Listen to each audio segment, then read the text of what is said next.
I wasn't suspicious when she started lighting candles in the bathroom again. That's how it starts sometimes, not with lipstick stains or mysterious late nights, but with something as ordinary as cinnamon-scented wax melting in a corner. Something she hadn't done in years. My name's Marvin.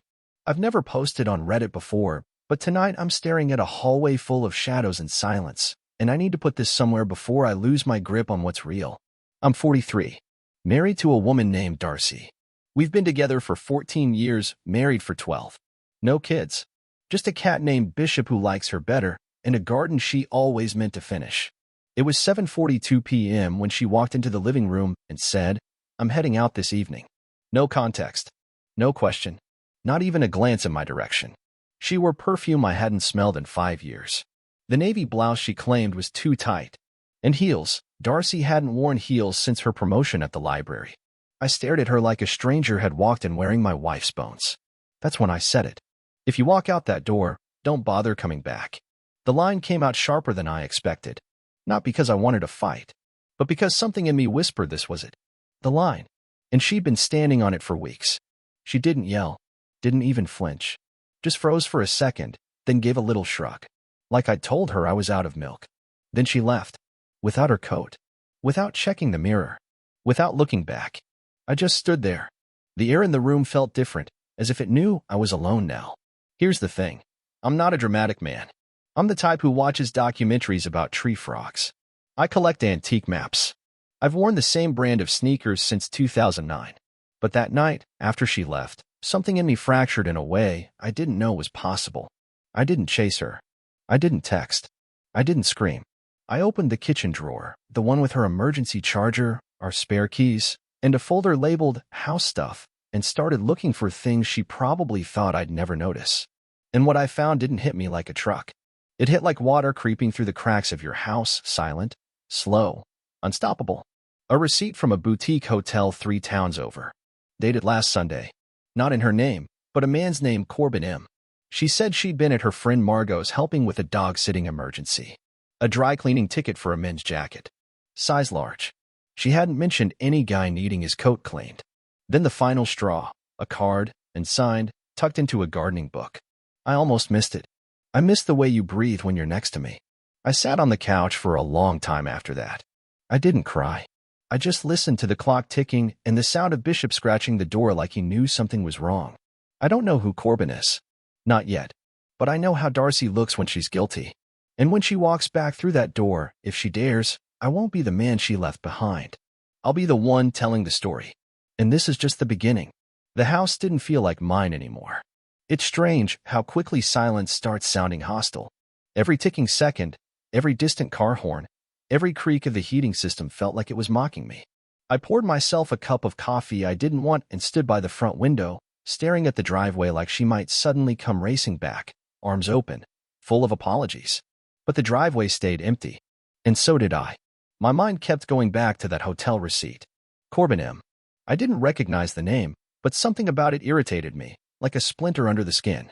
I opened my laptop, typed the hotel's name, and pulled up a map. It was a 45-minute drive from our town, one of those pretentious boutique places with rustic charm and room service that includes complimentary wine. The kind of place you go when you're pretending a lie is still romantic. I clicked through photos of the hotel's rooms. I imagined Darcy in one of them, her hair up, that fake little giggle she used when she was trying too hard to impress. And him. This Corbin. Probably one of those overly confident guys who calls everyone bro and keeps his sunglasses on indoors. The thought made my stomach twist. I wasn't jealous. Not exactly. I was replaced. And she didn't even have the decency to lie well. The next few hours were a blur. I searched through old emails, backup drives, even her Pinterest boards, anything that might tell me when this started. What I found was worse than I expected.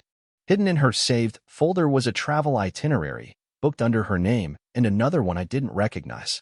Corbin Mathewson. Now I had a full name. And a flight. To Miami. Last month. She told me it was a librarian's conference in Des Moines. My hands started trembling. I hadn't noticed it until I tried to grab my phone and dropped it. Not because I was angry, but because I realized something terrifying. This wasn't a one-time mistake. This wasn't a moment of weakness or a single stupid decision. She had planned this. While I watered her plants. While I bought her gluten-free snacks. while I took Bishop to the vet because she had a migraine. She was sipping cocktails with a man I didn't even know existed. I felt sick and foolish, not just for trusting her, but for building my life around someone who could lie that easily. I didn't call anyone. I didn't even know who I'd talk to. My brother would tell me to leave her. My mom would ask what I did to drive her away. My friends. I didn't really have many anymore. Darcy had this way of pulling people into her orbit and making mine disappear. That was her quiet genius, control disguised as charm. Around 1 a.m., headlights lit up the street. I stood in the dark, watching from the kitchen. It was her car. She parked like she always did, crooked, too close to the mailbox. She stepped out in silence, alone, heels clicking against the sidewalk. She didn't look tipsy or disheveled. Just calm. Too calm. She walked to the door and tried the handle. It didn't budge. I had locked it. She knocked once. Softly. Then again, louder. Marvin. Her voice was so casual, like she'd just come home from buying groceries. Did you lock the door? I didn't answer. Are you serious? She said. I watched her lean against the door, arms crossed. It's freezing out here. I still didn't say a word. After a moment, she pulled out her phone. I watched the screen light, her face confused, then annoyed. She called me. I declined it. Twice. Then I turned off the lights. She stood there in the dark, staring into the house where she didn't live anymore. And that's how night 2 of this unraveling mess began, with a locked door, a silent husband, and a woman who had finally stepped one light too far. But believe me, Reddit, the worst hadn't even started yet. She stood outside the front door for 13 minutes. I know because I timed it. I didn't mean to, but the seconds ticked so loudly in my head that I started counting. At first, she tried knocking, then calling. Then came the texts, each one a new level of detached politeness, as if she were asking a landlord to unlock the door, not her own husband. She never once asked if I was okay. Never apologized. Just one message after another. Did you seriously change the locks? Marvin, this is insane. Open the door. We can talk about whatever this is in the morning. I'm tired. That last one nearly made me laugh. Tired? I hadn't slept properly in weeks. Ever since she stopped saying goodnight. Ever since she started showering before she left the house instead of after she came back. Ever since she turned intimacy into a formality, a checkbox she occasionally ticked out of guilt, not love. Finally, she walked back to her car. She sat there for a while, engine running, before eventually pulling out of the driveway and disappearing into the night again. No drama. No screaming. Just silence swallowing her whole. I stood in the kitchen long after she left, my hands braced against the counter. I knew I had just crossed the point of no return, but strangely, I felt calm. Not victorious. Just clear-headed for the first time in years. I slept on the couch that night. Not because I was punishing myself, but because our bed still smelled like her. Her pillow. Her perfume. Her lies. And I wasn't ready to suffocate in them just yet. The next morning, I called a locksmith and had the whole front door mechanism replaced. Not just the lock. The entire thing, handle, deadbolt, latch. I told the guy it was for security, and he nodded like he understood. He didn't. But it didn't matter. By noon, I had packed 3 more boxes of her things and stacked them neatly by the door. Her favorite books. Her art supplies. Her worn-out hoodie that she always wore during thunderstorms. All of it was hers, and now all of it was gone from the spaces we used to share. That's when I heard it. A knock on the backsliding door. She was standing on the porch, wearing sunglasses even though it was cloudy, holding a paper bag from the bakery on 9th. Her, I come in peace gesture. I opened the curtain just enough to meet her eyes. She took off the sunglasses and gave me that look, half condescending, half pitiful, like I was the irrational one, like I'd made something out of nothing. I brought cinnamon rolls, she said softly, voice muffled through the glass. From that place you like. I didn't move. Marvin, she sighed. You're blowing this out of proportion. Can we talk? Inside. I slid the glass door open just enough to say what I needed. I know about Corbin. Her face barely twitched. Just the slightest shift in her eyes. That was the moment I knew she wasn't going to deny it. She wasn't going to cry or beg or scream. She was going to play it cool. That was her real strength control. What do you think you know? She said carefully, like a lawyer cross-examining me. You lied about Miami. You lied about the hotel. You lied about everything. She exhaled slowly, not surprised. You went through my things? No, I said. You left your lies scattered everywhere like breadcrumbs. I just followed them. That got to her. A flicker of something in her jaw, frustration maybe. Then she regrouped. Fine, she said. I met someone. But it's not what you think. I actually laughed at that. Not what I think. What did she think I imagined group therapy? She tried again. Marvin, you and I both know we've been disconnected for a long time. There it was, the shift of blame. The gentle nudge toward mutual failure. We were distant. We had drifted. She made it sound like the affair was some natural consequence of entropy, like a leaf falling from a tired tree. I shook my head. This isn't about distance. This is about deception. She didn't reply. So I said the last thing I would ever say to her face. I'm not angry. I'm not even shocked. I'm just done. Then I shut the door. Slowly. Deliberately. And locked it. She stood there for a long time before walking away, leaving the cinnamon rolls on the deck like an offering to a god she no longer believed in. I tossed them in the trash without opening the bag. The unraveling was complete. But the fallout, that was only just beginning. The days that followed were strange in ways I hadn't expected. You'd think the silence would be soothing once the lies stopped ricocheting through the walls, but it wasn't. It was heavier somehow. Like the absence of her had a weight to it. Like the house itself was grieving not for her, but for the illusion I'd lived in for too long. Darcy didn't come back the next day. She didn't call. Didn't text. Not even to ask about Bishop.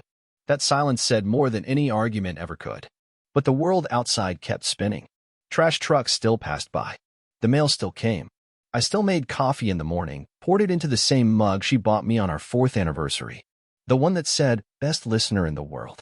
Ironic now. I had listened so well for so long that I'd stopped hearing my own thoughts. On the 3rd day, a letter came. No return address. My name on the front. Her handwriting. I opened it at the kitchen table, unsure what I was bracing for. A confession? An apology? A threat? It was none of those. It was a list. Literally. Numbered. Typed. Titled. Things I need you to understand. I don't know what I expected, but it wasn't this. I started reading it, confused at first, then slowly furious. You were a good man, but you were not enough for the woman I became. Corbin didn't replace you. He reminded me I had needs I stopped believing I was allowed to have. I never meant to hurt you, but I also wasn't willing to keep shrinking to make you feel safe. Don't make this uglier than it needs to be. I just want to move on. You should too. There were 10 items total. 10 carefully worded punches to the gut dressed up like honesty. She wanted me to believe this was mature. That it was closure. That if I was reasonable, I'd accept her betrayal as part of some emotional evolution. The part that twisted the knife? Number 7. This started long before Corbin. You knew it. You just didn't want to face it. She was right. I did know. On some level, I'd felt the distance. The deflection. The way she never looked me in the eyes during breakfast. I'd made excuses for her coldness. Told myself she was tired, or stressed, or going through something personal that had nothing to do with me. The truth? I was convenient. Predictable. Familiar. A man who filled her silence without questioning it. I put the letter down and stared out the window for a long time. And that's when I saw the car. A sleek, black Audi I'd never seen before, parked 2 houses down. Engine running. Tinted windows. It had been there for over 20 minutes, but I hadn't noticed it until the late sun hit the windshield just right. Then the passenger door opened. Darcy stepped out. She didn't look toward the house. Didn't hesitate. She walked across the street with a small duffel bag in one hand and a set of documents in the other. She wasn't smiling. She wasn't sad. She looked composed. I opened the front door before she knocked. She didn't flinch. Just handed me the manila envelope. These are the papers, she said. No lawyers. Clean split. Everything's in there. I didn't respond. She glanced behind her. The Audi hadn't moved. Please don't make this dramatic, she added. Who's he? I asked, motioning to the car.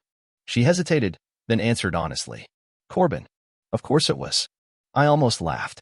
Not because it was funny, but because I had spent so many nights wondering what he looked like. And now he was parked right there, like some delivery service dropping off stolen goods. Darcy stepped back toward the porch. This doesn't have to be a war, Marvin. I said nothing. Just watched her retreat down the sidewalk like someone clocking out from a long shift. She didn't turn back. Not once. The Audi pulled away. And just like that, she was gone. But here's the twist no one saw coming. Not her, not Corbin, and certainly not me. The next day, I got a call. From a number I didn't recognize. And the voice on the other end didn't belong to Darcy. It belonged to someone who said, "You don't know me, but I think we need to talk about your wife. Or should I say, my wife? I sat frozen, phone pressed to my ear, heart stuttering like a cheap engine in winter. I think we need to talk about your wife. Or should I say, my wife?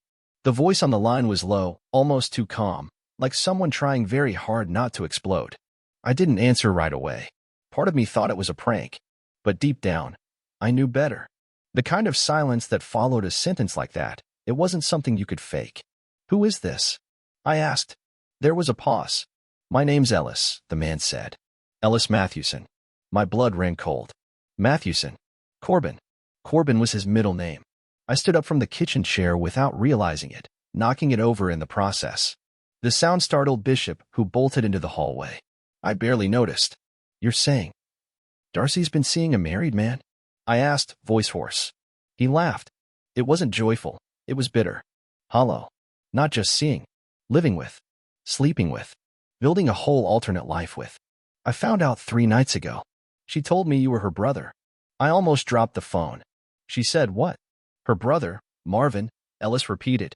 That you were her half-brother and roommate. That you were going through a rough patch, and she was helping you get back on your feet. I leaned against the kitchen counter, head spinning. Of all the lies, this one hit different. Not just betrayal, but the kind that required architecture, pre-planning, performance. She hadn't stumbled into this, she engineered it. How did you find me? I asked. She left a receipt in her car, he said. For a locksmith. I Googled your address. And you just called me? Why? I need to know what I'm dealing with, he said. Because if she lied to me, and she lied to you, I don't think we're the only ones.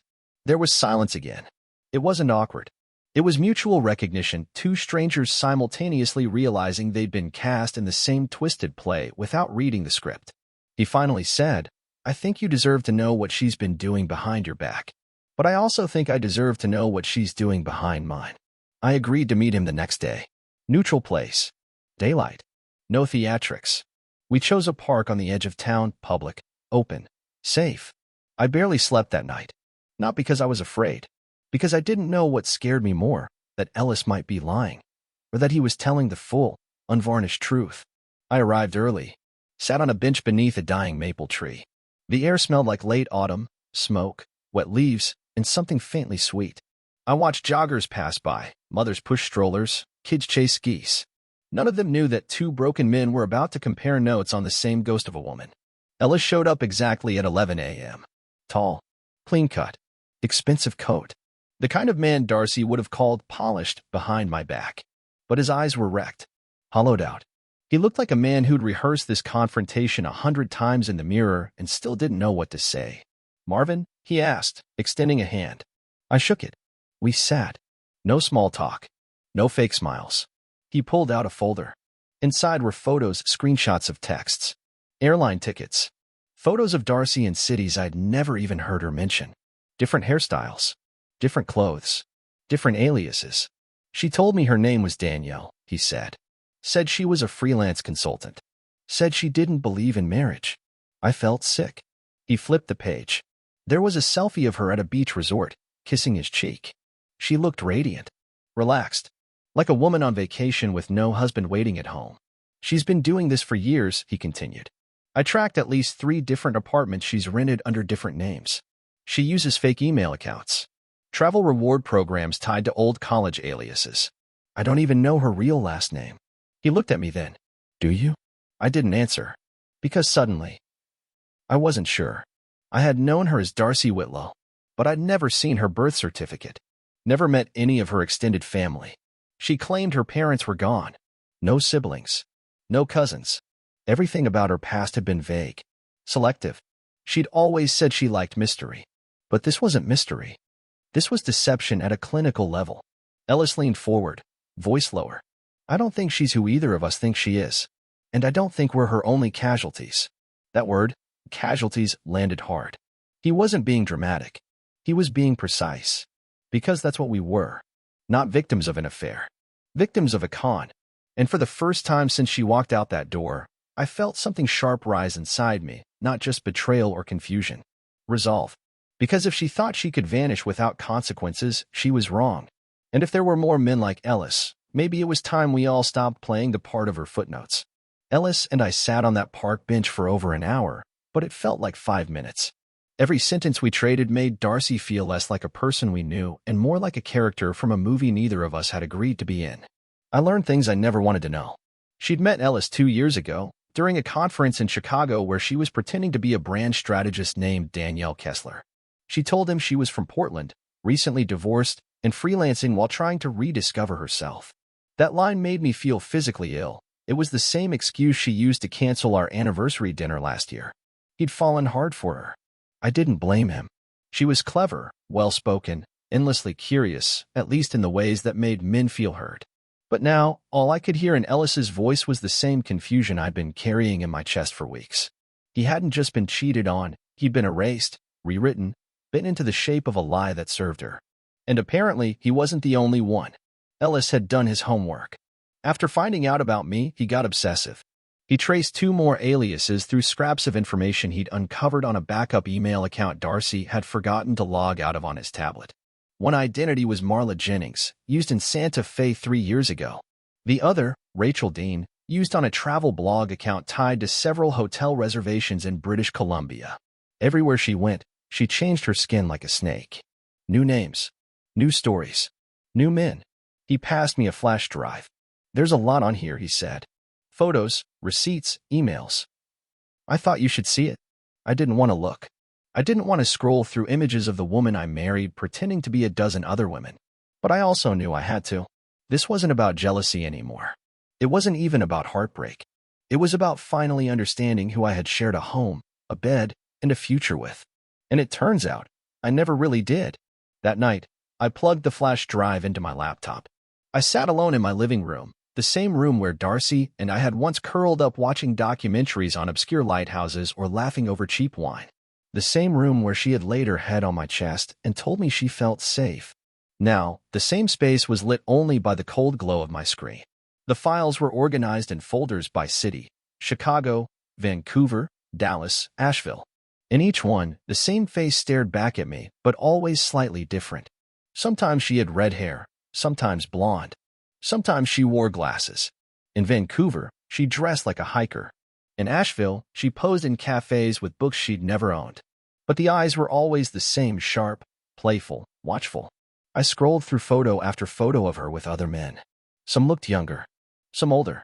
Some even had children in the frame. And in every shot, Darcy looked serene, like she was exactly where she was supposed to be. It was haunting. And then I found something worse. In the Dallas folder, there was a scanned page from a legal document, a marriage certificate, dated 5 years ago, signed by Rachel Dean and a man named Marcus Hillman. My stomach dropped. It wasn't just affairs. She was married to someone else. Legally. I double-checked the date. It overlapped with the first year of our marriage, which meant, if this was real, our marriage might not even be valid. I spent the next 3 hours trying to trace Marcus Hillman. Social media. Public records.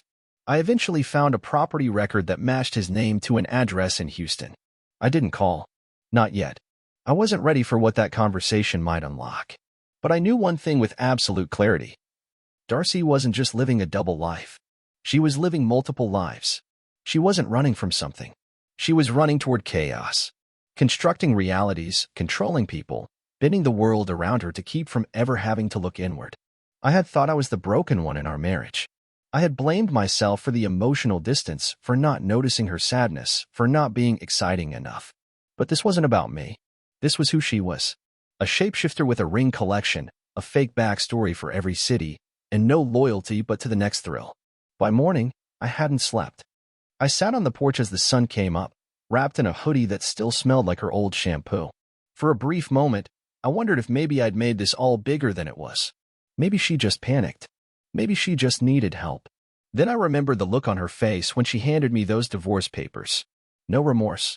No hesitation. Just boredom. She was done with me. But I wasn't done with the truth.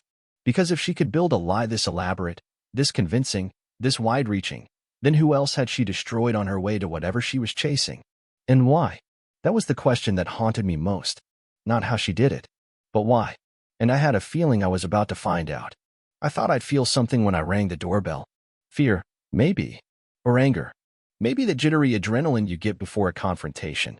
But all I felt was a strange calm, Like I'd reached the part of a nightmare where you stop running and start walking toward the thing that's been chasing you. The house was beautiful, too beautiful. A cream brick colonial with dark green shutters, two-car garage, and a wreath on the front door that said, "Welcome home." I wondered how many times she'd walked through it pretending this was the only life she had. The door opened slowly. Marcus Hillman was taller than I expected. Maybe 6'4", lean build, beard graying at the edges. His eyes were tired, not the kind of tired you get from poor sleep, but the kind that comes from carrying too much for too long. He stared at me like he couldn't quite place who I was. "Can I help you?" he asked.